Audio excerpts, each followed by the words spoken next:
हे बघा, तुम्ही बघचाल चिवड्या दिसायला पण ह्याची वेगळाच चिवडा, ही पुदिनाचा चिवडा आहे. बाहेरनं पाणीपुरी आणून खाण्यापेक्षा घरच्या घरी तुम्ही असा चिवडा करा. तिसरा परच्याला लेकरंसुद्धा नटून नटून खातील. जशी पाणीपुरी खातो आपण तसाच ही चिवडा लागतो. तेल तापलंय, शेंगदाणा टाकते. चांगलं असं खमंग शेंगदाणा भाजून घेते. शेंगदाणा भाजले ते काढून घेते.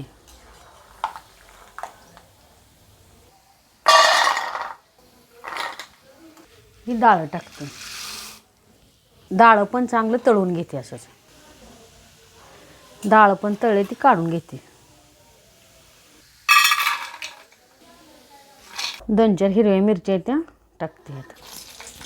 मोडून घेतले त्या अंगावर उडते ते म्हणून. मिरच्या भाजल्या तर काढून घ्यायच्या. ही 1 वाटी पुदिना आहे, तेलात टाकते. 1 वाटी कोथिंबीर हे बी ह्यातच टाकून घेते. चांगलं कडक होत तर तळून घेते. असे 1 वाटी कढीपत्ता ती पण ह्यातच टाकते.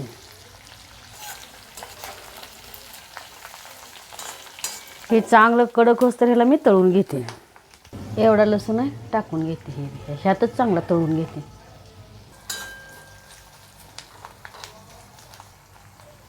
चांगलं कडक झालंय, गॅस बंद करते आणि हे गार करायला काढून घेते.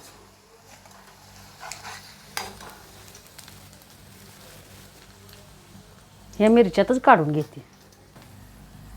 सगळं काढलंय तेलातनं. हो का, गार व्हायला ठेवते. गार झाल्यावर मिक्सरमधनं बारीक करून घेते.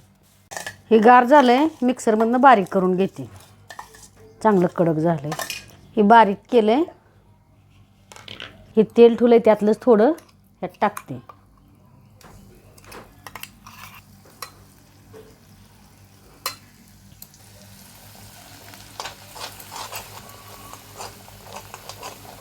गरम झालंय, बंद करून घेते गॅस. हे मीठ घेतलंय. हे गरम मसाला आहे. हे थोडा चाट मसाला घेतला. ही थोडी हळद आहे आणि ही थोडी पिठी साखर आहे आणि ही थोडं हिंग आहे. ही कढई गॅसवर ठेवली, त्याच्यामध्ये चिरमुरं टाकले. तुम्ही चिरमुरं कडण करायला ठेवलंय म्हणल्यावर ह्याला सारखं हलवायचं. असं 5 मिनटं झालं कडण करायला ठेवलंय गॅस चालू करून.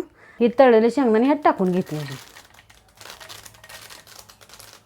हे डाळ पण तळलेलं असं टाकून घेते.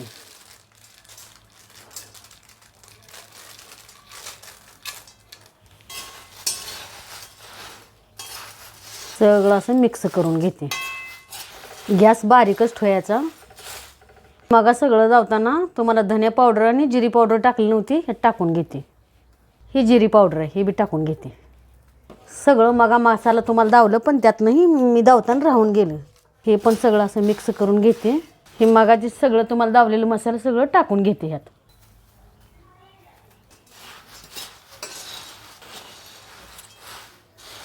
गॅस बंद करते. गॅस बंद करून हे खाली उतरून घेतलंय. बारीक केलेली ही पेस्ट मी ह्यात ओतून घेते.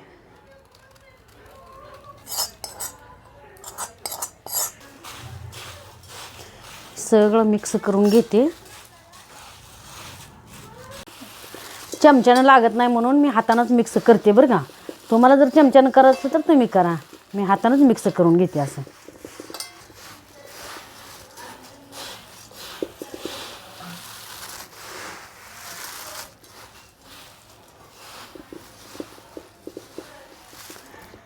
ह्यात आता मी थोडी शेव टाकते. तुम्हाला जर टाकू वाटली टाका, नाही तर न टाका. मी टाकते शेव.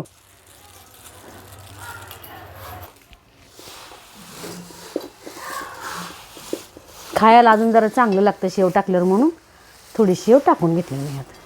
आता चिवडा आपला खाण्यासाठी तयार झाला आहे. बघा किती कडक झाला आहे चिवडा. कडक कडक झाला, किती छान झाला आहे बघा. तुम्ही पण असाच एक वेळेस करून खावा.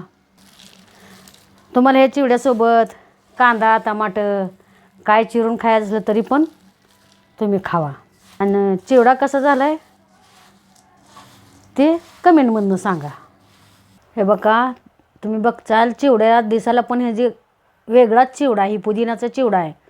खायला पण छान लागतो, खमंग. तुम्ही ही जी भेळ जर करून खाल्ली तर खायला एकदम चांगली लागते बघा. जशी पाणीपुरी खातो आपण तसाच ही चिवडा लागतो. तुम्ही ही जी भेळ जर करून खाल्ली तर खायला एकदम चांगली लागते बघा. तिसरा पर्च्याला तर आपण ही चिवडा म्हणून तर तिसरा परा केला आहे लेकरासाठी. लेकरं खातील म्हणूनच मी ही चिवडा केला आहे, कारण ही सुद्धा चिवडा असा लागतो, पुदिनाही टाकल्यामुळं असा इतका खमंग लागतो ही चिवडा. बाहेरनं पाणीपुरी आणून खाण्यापेक्षा घरच्या घरी तुम्ही असा चिवडा करा तिसरा पर्च्याला, लेकरंसुद्धा नटून नटून खातील. एक वेळेस तुम्ही पण ही चिवडा नक्की करून बघा, तुम्हाला कळेल ह्याची चव कशी आहे. तुम्ही जर एक वेळेस चिवडा ही करून बघितला, तुम्हाला जर चव कळली तर एक कमेंट करायला विसरू नका.